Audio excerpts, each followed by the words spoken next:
दोस्तों इस वक्त की सबसे बड़ी खबर, पाकिस्तान के डर से इंडियन प्रीमियर लीग जो है वो मुलतवी हो चुकी है और आईपीएल की मैनेजमेंट और इंडिया को इस वक्त सबसे बड़ा धचका लग चुका है। पाकिस्तान सुपर लीग और पाकिस्तान क्रिकेट बोर्ड के बड़े ज़राए और पाकिस्तान आर्मी के जो ज़राए हैं उन्होंने कल इस चीज़ की कंफर्मेशन दे दी थी पाकिस्तान क्रिकेट बोर्ड को कि पाकिस्तान क्रिकेट बोर्ड अपने जो बकिया 8 मैचेज़ हैं पीएसएल के रह रहे हैं उनको दुबई शिफ्ट कर ले और वहाँ पर जो बकिया 8 मैचेज़ हैं करवा लें। और उसको लेकर अभी पाकिस्तान क्रिकेट बोर्ड ने भी कुछ डेवलपमेंट दी हैं, यानी पहले फेज़ में जो इंटरनेशनल खिलाड़ी हैं उनको खसूसी परवाज़ के ज़रिए पाकिस्तान से दुबई शिफ्ट किया जाएगा, जबकि दूसरे फेज़ में जो पाकिस्तान के लोकल खिलाड़ी हैं जिनमें तमाम 6 फ्रेंचाइजीज़ में पाकिस्तानी खिलाड़ी हैं उनको दूसरे फेज़ में पाकिस्तान से दुबई शिफ्ट किया जाएगा। और पाकिस्तान क्रिकेट बोर्ड और जितने भी बड़े हैं उन्होंने ये फैसला ज़रूर किया कि पीएसएल होगी, लेकिन दूसरी साइड पे जो रोना जो मातम बिछा हुआ है वो इंडिया में बिछा हुआ है। अगर आप किसी पे अटैक करेंगे तो डेफिनेटली अगर आप पाकिस्तान जैसे मुल्क पे अटैक करेंगे तो आपको जितना बड़ा सरप्राइज़ मिलेगा शायद पूरी दुनिया उसका एक्सपेक्ट नहीं कर सकती जो पाकिस्तान आपको देगा। और मैं इस चीज़ की यहाँ पे क्लैरिटी भी आपके सामने करना चाहता हूँ कि बहुत सारे हमारे दोस्त हैं, बहुत सारे ऐसे लोग हैं जो कल से बहुत सारी चीज़ों को पॉइंट आउट कर रहे हैं। वो ड्रोन्स को लेकर पॉइंट आउट कर रहे हैं कि ड्रोन्स कैसे पाकिस्तानी फ़ज़ाई हदूद में आ गए, कैसे वो लाहौर में, रावलपिंडी में, गुजरांवाला में कैसे घुसे। तो दोस्तों इसके पीछे भी एक लॉजिक है, एक साइंस है, उसको थोड़ा सा समझना ज़रूरी है। मैं आपके सामने पे कुछ चीज़ें रखता हूँ। फर्स्ट ऑफ ऑल ये जो ड्रोन्स हैं ये जासूसी के लिए भेजे जाते हैं और इनका सबसे जो बड़ा मकसद था और जो मिलिट्री के जो लोग हैं जो फोर्सेस के साथ हैं उनको इस चीज़ की बाकायदा तौर पर नॉलेज है। अगर आप अपने एयर डिफेंस सिस्टम से इनको अटैक करते हैं तो डेफिनेटली वो लोकेशन दे देते हैं। और आपने कल न्यूज़ में भी सुना होगा, पाकिस्तान के जो ऑफिशियल्स हैं उन्होंने इस चीज़ की ब्रीफिंग भी दी कि ड्रोन्स को क्यों अटैक नहीं किया गया उन एयर डिफेंस सिस्टम से जिन पे पाकिस्तान बड़ा इन्हासार करता है। और पाकिस्तान ने कुछ जो ड्रोन्स हैं वो एयर डिफेंस सिस्टम से गिराए, लेकिन उन एयर डिफेंस सिस्टम से गिराए जिनका कोई सिग्नेचर नहीं है, यानी जो अपना सुराग नहीं देते।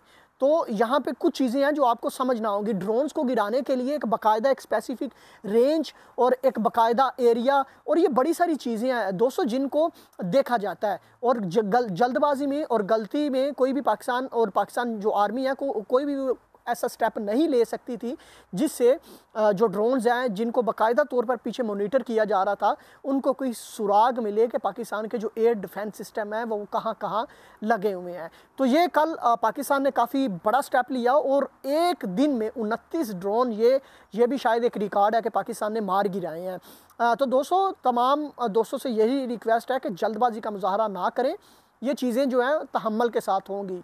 कल भी आपने DGISPR की प्रेस ब्रीफिंग सुनी और उसमें उन्होंने इस चीज़ को बाकायदा क्लियर किया है कि पाकिस्तान जब हमला करेगा ना तो इंडिया को बताने की ज़रूरत है ना पाकिस्तान को बताने की ज़रूरत है। जब पाकिस्तान हमला करेगा पूरी दुनिया को पता चलेगा कि हमने हमला किया है और ये हमला इंडिया पे होकर रहेगा।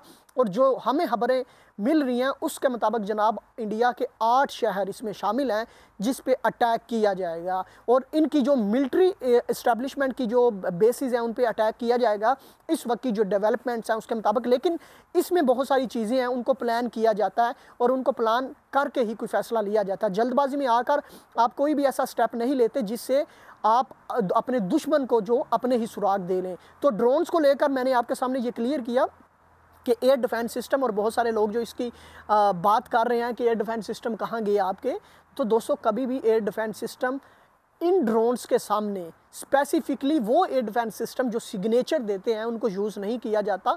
एक स्पेसिफिक रेंज पे जब वो आते हैं तो उनको उसी हिसाब से टैकल किया जाता है ताकि आप बगैर कोई सुराग दिए हुए अपने दुश्मन को अटैक कर सकें। और इसी तरह राफेल को लेकर जो तमाचा इंडियन आर्मी को, इंडियन मीडिया को और इंडियन ऑफिशियल को पड़ा है वो शायद सारी ज़िंदगी ये नहीं भूल पाएंगे। दोस्तों जो तमाचा पाकिस्तान ने इनके मुंह पे मार दिया ना, जो रसीद किया है उसकी अब इंटरनेशनल मीडिया गवाही दे रहा है।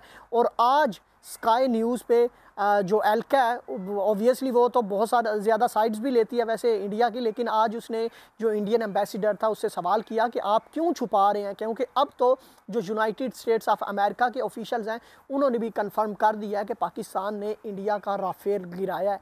वो राफेल जिसकी प्राइस $217 मिलियन लगभग 60 बिलियन PKR वो गिराया है। और ये इतनी शर्मिंदगी की बात है, ये इतनी बड़ी शर्म है इंटरनेशनल मीडिया और पूरे यूरोप में इस वक्त तबाही मची हुई है कि राफेल जो कि सबसे तगड़ा जहाज़, सबसे तगड़ा एयरक्राफ्ट तस्लीम किया जा रहा था, पाकिस्तान ने वो गिरा दी है। दैट्स मीन इंडिया के जो पायलट्स हैं, जो इंडियन आर्मी है, वो कोई इतनी ट्रेन नहीं है।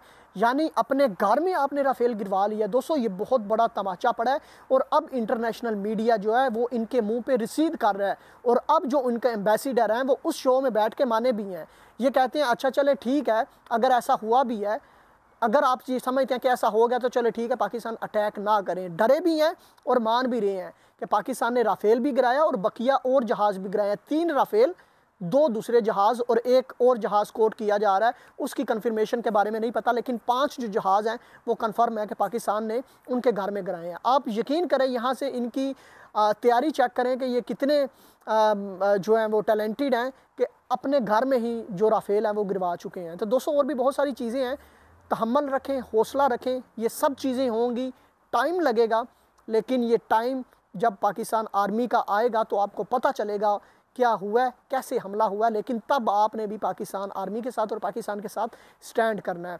अब आप ऑब्वियसली इंक्लूडिंग मी, आप जज्बाती हैं कि ये जल्द अज जल्द काम हो जाए। मुझे भी पता है, मैं भी ये चाहता हूँ हो जाए। इंटरनेशनल एक कानून है, उसके मुताबिक होना चाहिए, लेकिन ये पाकिस्तान करेगा। लेकिन जब करेगा तो फिर आप भी अपने पाँव पे खड़े रहिएगा और आप इस चीज़ की गवाही दीजिएगा कि हम पाकिस्तान के साथ हैं और पाकिस्तान फ़ौज के साथ हैं। पाकिस्तान जिंदाबाद।